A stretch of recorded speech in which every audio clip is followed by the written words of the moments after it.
কে ধ্বংস করতে বলেছিল ওই ওএমআর শিট? এই যারা টাকা নিয়ে চাকরি দিল এরাই আসলে এই দুর্নীতির মূল মাথা।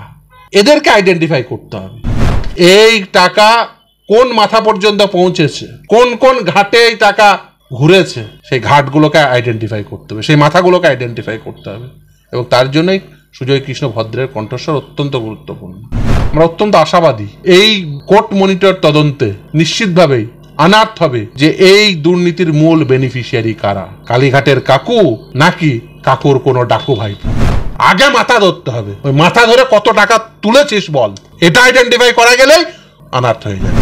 যারা এই এখনো পর্যন্ত বাইরে আছে কেন অ্যারেস্ট হচ্ছে না? আমি তো প্রথম প্রশ্ন করছি, আমরা ক্যামেরার সামনে এখনো পর্যন্ত মমতা ব্যানার্জি কেন অ্যারেস্ট হয়নি?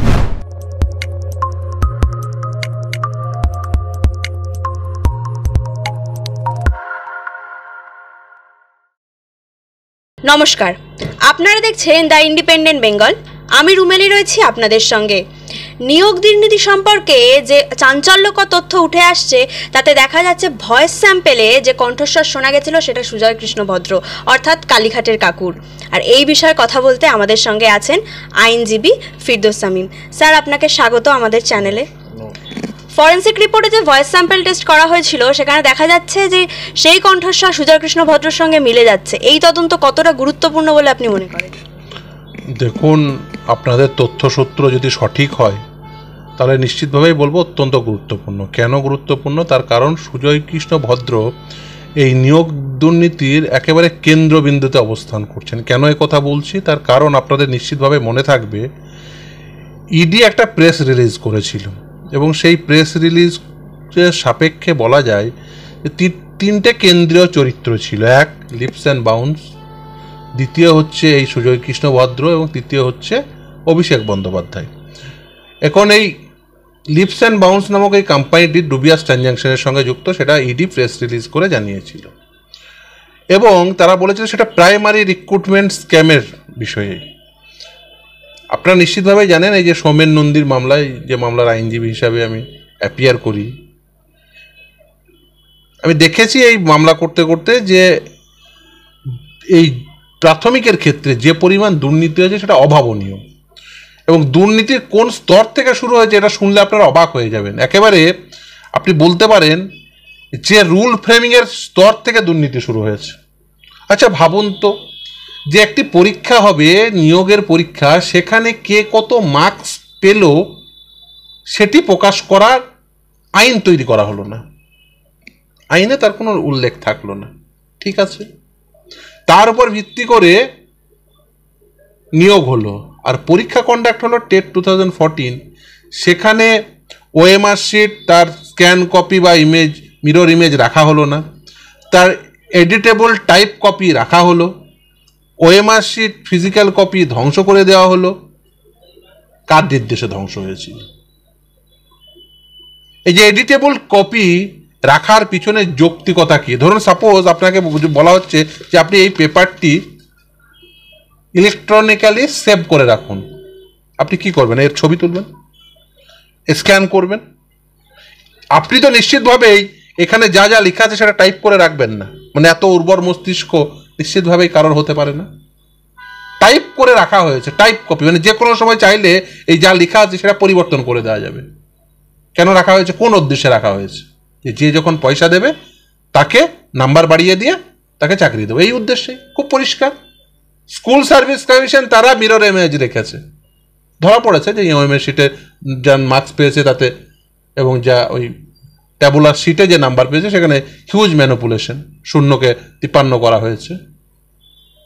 কিন্তু প্রাথমিকের দুর্নীতি তার থেকেও বেশি গভীর, সেখানে আরো উন্নত মস্তিষ্কের মানিক ছিল, সে এই টাইপ কপি রেখেছে। কে ধ্বংস করতে বলেছিল ওই ওএমআর শিট? পরিষ্কার হয়ে যাওয়া উচিত। এবং তদন্তকারী সংস্থারা এতদিন ধরে তদন্ত করছে, নিশ্চিতভাবে সেটা সকলের সামনে এটা আসা উচিত এবং এই দুর্নীতির বেনিফিশিয়ারি কারা কারা সেটা নিশ্চিতভাবে আসা উচিত। বেনিফিশিয়ারি দুরকম হচ্ছে এখানে। এক হচ্ছে যারা চাকরি পেয়ে এতদিন ধরে চাকরি করছে তারা এক ধরনের বেনিফিশিয়ারি, অযোগ্য হওয়া সত্ত্বেও চাকরি করছে। দ্বিতীয় হচ্ছে যারা এই চাকরি দিয়ে টাকা পেল তারা আর এক ধরনের বেনিফিশিয়ারি। এই যারা টাকা নিয়ে চাকরি দিল এরাই আসলে এই দুর্নীতির মূল মাথা। এদেরকে আইডেন্টিফাই করতে হবে। ওই 1 কুন্তল, 2 শান্তনু, 3 মানিক ভট্টাচার্য, 4 পার্থ চট্টোপাধ্যায়, 5 জীবনকৃষ্ণ সাহা, এরকম করে কয়েকজনকে গ্রেফতার করলাম আর এই পুরো দুর্নীতির তদন্ত ধামাচাপা পড়ে যাবে, একেবারেই সম্ভব নয়। এই টাকা কোন মাথা পর্যন্ত পৌঁছেছে, কোন কোন ঘাটে এই টাকা ঘুরেছে, সেই ঘাটগুলোকে আইডেন্টিফাই করতে হবে, সেই মাথাগুলোকে আইডেন্টিফাই করতে হবে। এবং তার জন্যই সুজয় কৃষ্ণ ভদ্রের কণ্ঠস্বর অত্যন্ত গুরুত্বপূর্ণ। তার কারণ এই লিপস অ্যান্ড বাউন্সের সিও হচ্ছে সুজয় কৃষ্ণ ভদ্র। এই লিপস অ্যান্ড বাউন্সের সিইও কে? একটা কোম্পানির ডে টু ডে ট্রানজাকশন হয়, তার যে কি ম্যানেজারিয়াল পার্সন কে? তদন্তকারী সংস্থাকে দ্রুততার সঙ্গে তদন্ত করতে হবে। শুধুমাত্র নোটিশ দিলাম, নোটিশ দিয়ে সে কিছু কয়েক হাজার পেজ কেউ ডকুমেন্ট দিল, মানুষের আয় ওয়াশ করার জন্য তদন্ত করলাম, এটা করলে চলবে না। এই নিয়োগ দুর্নীতির ক্ষেত্রে যে পরিমাণ তথ্য আছে, কারণ তো এই নিয়োগ দুর্নীতির একটি তথ্য সমৃদ্ধ একটি দুর্নীতি বলতে পারেন। তার কারণ হচ্ছে এখানে তথ্য পাওয়া সহজেই সম্ভব। আপনি যদি ডিজিটালি কোনো ফুটপ্রিন্ট থেকে থাকে, যে কথা মহামান্য বিচারপতি রাজাশেখর মান্তা এর আগের দিন বলেছেন, এই ডিজিটাল ফুটপ্রিন্ট যদি থেকে থাকে নিশ্চিতভাবে সেটা রিকভার করা সম্ভব। এবং আমরা চেয়ে আছি কত দ্রুততার সঙ্গে এই তদন্ত শেষ হবে। তার কারণ তার উপর নির্ভর করছে এই রাজ্যের প্রতিটি শিশুর ভবিষ্যৎ। খেটে খাওয়া মানুষ, তাদের ছেলে মেয়েরা যায় ওই স্কুলগুলোতে, তাদের ভবিষ্যৎকে অন্ধকারের দিকে ঠেলে দেওয়ার জন্য অযোগ্য শিক্ষকদের ওই স্কুলে পাঠানো হবে। এক সাংঘাতিক চক্রান্ত। সরকারি শিক্ষা ব্যবস্থাকে ভেঙে চূর্ণ বিচূর্ণ করে দেব। এই চক্রান্তের বিরুদ্ধে এই তদন্ত অত্যন্ত গুরুত্বপূর্ণ এবং আমি খুব আশাবাদী, যেহেতু এটা কোর্ট মনিটর তদন্ত। মহামান্য বিচারপতি অমৃতা সিনহা তিনি এই কোর্ট মনিটর তদন্ত তিনি এই মামলাগুলো দেখছেন। অন্যদিকে ওই মাসিক সংক্রান্ত মামলা মহামান্য বিচারপতি রাজাশেখর মান্তা তার আদালতে আছে। আমরা অত্যন্ত আশাবাদী যে এই কোর্ট মনিটর তদন্তে নিশ্চিতভাবেই আনার্থ হবে যে এই দুর্নীতির মূল বেনিফিশিয়ারি কারা, কালীঘাটের কাকু নাকি কাকুর কোনো ডাকু ভাইপো। সে কাকুর ডাকু ভাইপোদেরও খোঁজ চলছে। নিশ্চিতভাবেই তদন্তকারী সংস্থাকে অতি দ্রুততার সঙ্গে এই তদন্ত শেষ করে কাকু ভাইপো দিদি যা আছে সবগুলোকে ওই তদন্তের আওতাধীন করে কাস্টোডিয়াল ইন্টারোগেশন করতে হবে। তার কারণ কাস্টোডিয়াল ইন্টারোগেশন না করলে অত্যন্ত প্রভাবশালী। যে কোনো সময় এই ডকুমেন্ট তারা ধ্বংস করে দিতে পারে, ট্যাম্পার করতে পারে, উইটনেসদের ভয় দেখাতে পারে। তাই কাস্টোডিয়াল ইন্টারোগেশন অত্যন্ত জরুরি এই অতি প্রভাবশালীদের, যারা এই দুর্নীতির সঙ্গে যুক্ত। তার কারণ এই দুর্নীতিতে অতি প্রভাবশালী না হলে এই দুর্নীতির সঙ্গে যুক্ত থাকা সম্ভবই না। সরকারি স্কুলে, সরকার পোষিত স্কুলে শিক্ষক নিয়োগ হবে, গভর্নমেন্ট এডেড স্কুলে। সেখানে অতি প্রভাবশালী না হলে কেউ ঘুষ নিয়ে শিক্ষক ঢুকিয়ে দিতে পারে, তাদের অ্যাপয়েন্টমেন্ট দিতে পারে। আর এটা একটা যে বহুস্তরীয় প্রাতিষ্ঠানিক দুর্নীতি হয়েছে সেটা সহজেই বলা যায়। কোথা থেকে পেল এই কোটি কোটি টাকা? সেই টাকা গেল কোথায়? কুন্তল বা শান্তনু নিয়ে গিয়ে নিজের পকেটে রেখে দিয়েছে? কোন কাকু, কোন ভাইপো, কোন দিদি, সবগুলোকে ধরতে হবে। এবং শুধু ধরলে হবে না, তাদের তদন্তের আওতাধীন করলে শুধুমাত্র হবে না, এদের কাস্টোডিয়াল ইন্টারোগেশন করতে হবে এবং শাস্তির বিধান দিতে হবে। এবং আমি মনে করি এই দুর্নীতির একজন আলটিমেট বেনিফিশিয়ারি আছে। সেই আলটিমেট বেনিফিশিয়ারিদের খুঁজে বের করে তদন্তকারী সংস্থাদের দ্রুততার সঙ্গে তদন্ত করতে হবে। আপনারা যা ভাবছেন হ্যাঁ তারাই হচ্ছে আলটিমেট বেনিফিশিয়ারি, এবং সেই বেনিফিশিয়ারিদের তদন্তের আওতাধীন করে তাদের বিরুদ্ধে ব্যবস্থা গ্রহণ করে তাদের শাস্তির বিধান করতে হবে, এবং এই অযোগ্য চাকরি প্রাপকদের আইডেন্টিফাই করতে হবে যে কারা কারা এই অযোগ্য চাকরি প্রাপক। সেই স্থলে যোগ্য চাকরি প্রার্থীরা এখনো পর্যন্ত বঞ্চিত হয়ে তারা আদালতের দ্বারে রাস্তায় ঘোরাঘুরি করছে, তাদের চাকরি দিতে হবে। এই সমস্ত অযোগ্য চাকরি প্রাপকদের ঘাট চেপে ধরে বের করে দিতে হবে।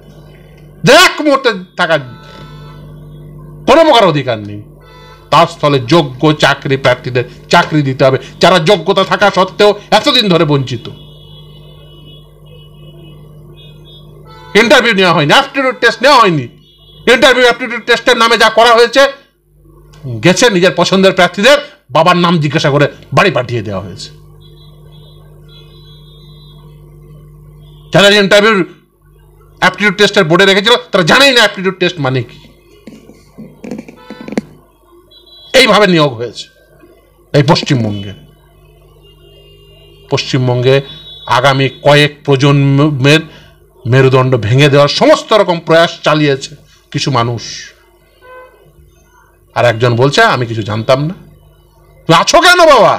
ফোনে ফোন করে বলা হয়েছে যে নিয়োগ দুর্নীতি সম্পর্ক যা তথ্য আছে সব মুছে ফেলতে, মানে কার নির্দেশে তাকে এই নির্দেশ দেওয়া হলো বলে মনে হয় আপনার?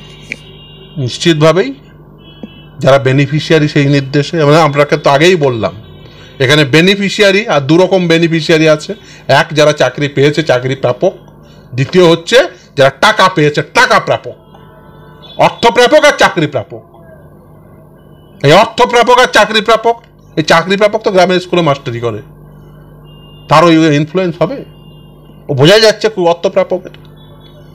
এ স্বাভাবিক যদি কারোর বোধ বুদ্ধি থাকে সে বুঝতে পারবে। এখন এই অর্থ প্রাপকরা কারা সেটা খুঁজে বের করতে হবে। এই অর্থ প্রাপকদের খুঁজে বের করলে সব লেটা চুকে যাবে। কত টাকা পেয়েছো তাহলেই বোঝা যাবে, রিভার্স ক্যালকুলেশন করে এত টাকা উঠেছে, এত লাখ টাকা করে প্রতি চাকরি বিক্রি হয়েছে, অতএব এতজন চাকরি প্রাপক আছে। রিভার্স ক্যালকুলেশন করলেই বোঝা যাবে। আগে মাথা ধরতে হবে, ওই মাথা ধরে কত টাকা তুলেছিস বল, এটা আইডেন্টিফাই করা গেলেই ওই চাকরি প্রাপক আইডেন্টিফাই করতে বেশিক্ষণ সময় লাগবে না। ওই মাথাটা ধরলেই, ওই এই চক্রের যে মাথা আছে সেই মাথাটাকে ধরলেই সবকিছু অনার্থ হয়ে যাবে। অভিষেক ব্যানার্জি বলছে যে যার সঙ্গে কল রেকর্ডিংটা হয়েছে তাকে কেন ইডি অ্যারেস্ট করছে না? সবাইকে অ্যারেস্ট করা উচিত। আমরা তো প্রশ্ন তুলছি, সকলকে অ্যারেস্ট করা উচিত। যারা এইসব বক্তৃতা যাচ্ছে তাদেরও, যারা এই এখনো পর্যন্ত বাইরে আছে কেন অ্যারেস্ট হচ্ছে না? আমি তো প্রথম প্রশ্ন করছি আমরা ক্যামেরার সামনে, এখনো পর্যন্ত মমতা ব্যানার্জি কেন অ্যারেস্ট হয়নি? দিল্লিতে কেজরিওয়াল অ্যারেস্ট হয়ে যায়, এ কোথায় কি দিয়ে রেখেছে যে ও অ্যারেস্ট হচ্ছে না? যা যা করেছে এই নিয়োগ দুর্নীতি, এসএসসি প্রাইমারি সবগুলো মিলে অনেক দিন আগে জেলে যাওয়া উচিত ছিল। কে বলেছিল যে একজনের চাকরি যাবে না? ওর কি দায় পড়েছে? বাবা তোমার খুব দুঃখ, চাকরি চলে গেলে কি খাবে? কেন তোমার বাড়ির পাশে রাস্তায় ফুটপাতে লোক শুয়ে থাকে না? তাদের দুঃখ কম? তাদেরকে কোলে তুলে দিয়ে কই সাহায্য করো না তো? বস্তিতে দিয়ে ছেলেমেয়েরা থাকে, যে মানুষগুলো থাকে, তাদের দুঃখ কম? বড় বড় অট্টালিকা হাঁকিয়েছো, ক্যাপসুল লিফট লাগিয়েছো, এসকালেটর লাগিয়েছো, নিয়ে গিয়ে বসিয়ে দাও না কেন?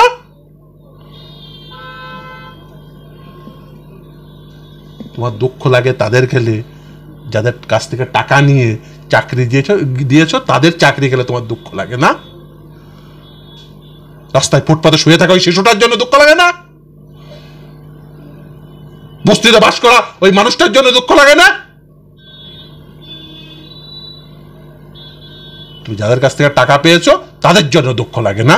তাদের চাকরি চলে গেলে তোমার কাছ থেকে যে টাকা চাইবে, তোমার আশেপাশে বসে থাকা লোকদের কাছ থেকে টাকা চাইবে, তার জন্য দুঃখে মন কেঁদে ওঠে না?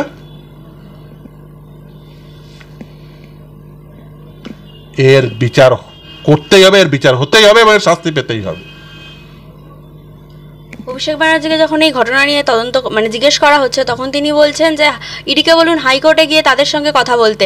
ওনাকেও ডাকা হয়েছিল, উনি হাইকোর্টে সুপ্রিম কোর্টে লড়ছেন এবং এয়ারপোর্টে ওনাকে আটকানোর জন্য ইডি অফিসারকে ক্ষমা পর্যন্ত চাইতে হয়েছিল। এই কথা উনি তুলে আনছেন। দেখুন, উনি এই তদন্ত প্রক্রিয়া থেকে বাঁচতে, বিশেষ করে প্রাথমিকের ক্ষেত্রে বলতে পারি, উনি অনেক কিছু করেছেন, আপনারা নিশ্চিতভাবে জানেন। আপ টু সুপ্রিম কোর্ট পর্যন্ত বাঁচতে পারেননি। উনি তদন্ত থেকে অব্যাহতি পেতে চেয়ে অনেক কিছু করেছেন, আপ টু সুপ্রিম কোর্ট পর্যন্ত তদন্তের আওতাধীন হতে হয়েছে। উনার নাম ইডি প্রেস রিলিজে জনগণের সামনে নিয়ে এসছে। অর্ডার দেখান যে ইডির প্রেস রিলিজ হাইকোর্ট ক্যান্সেল করেছে বা সুপ্রিম কোর্ট ক্যান্সেল করেছে। অর্ডার দেখান যে ওনাকে তো এই তদন্তের আওতাধীন করা যাবে না। ঠিক কারণে সেটিং ফিটিং করে ইটিং করে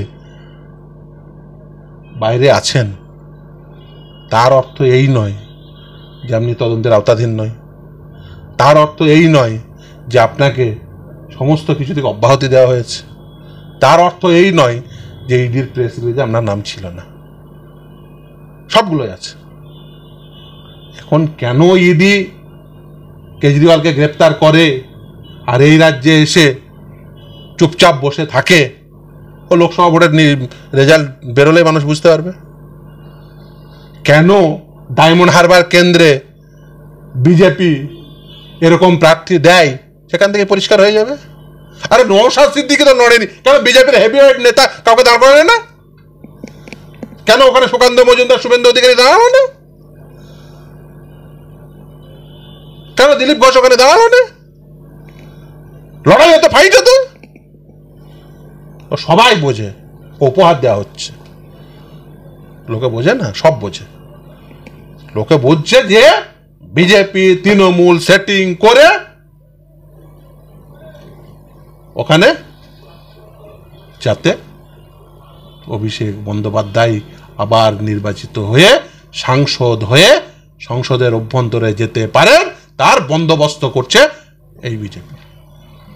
বিজেপি দাঁড়িয়ে রাখতে পারবে? বিজেপির স্থানীয় নেতা কর্মীরা কি বলছে একবার গিয়ে ক্যামেরা নিয়ে গিয়ে দেখে আসুন। তারা বলছে এই প্রার্থী পরিবর্তন করে।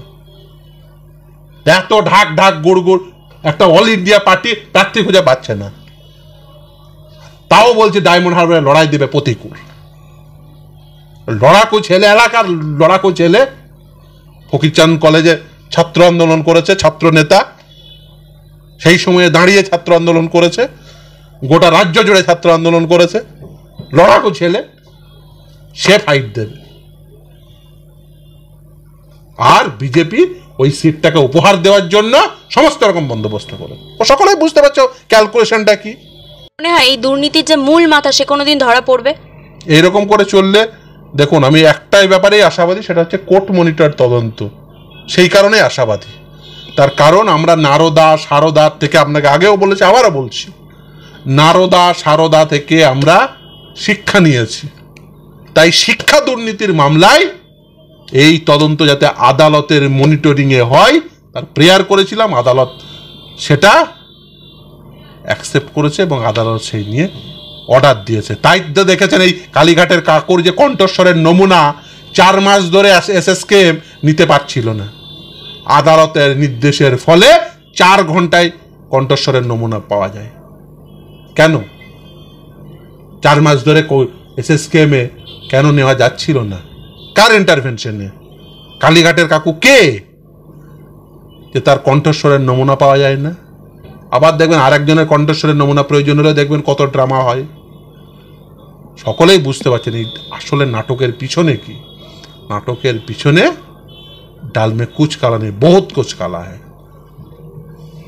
অসংখ্য ধন্যবাদ স্যার।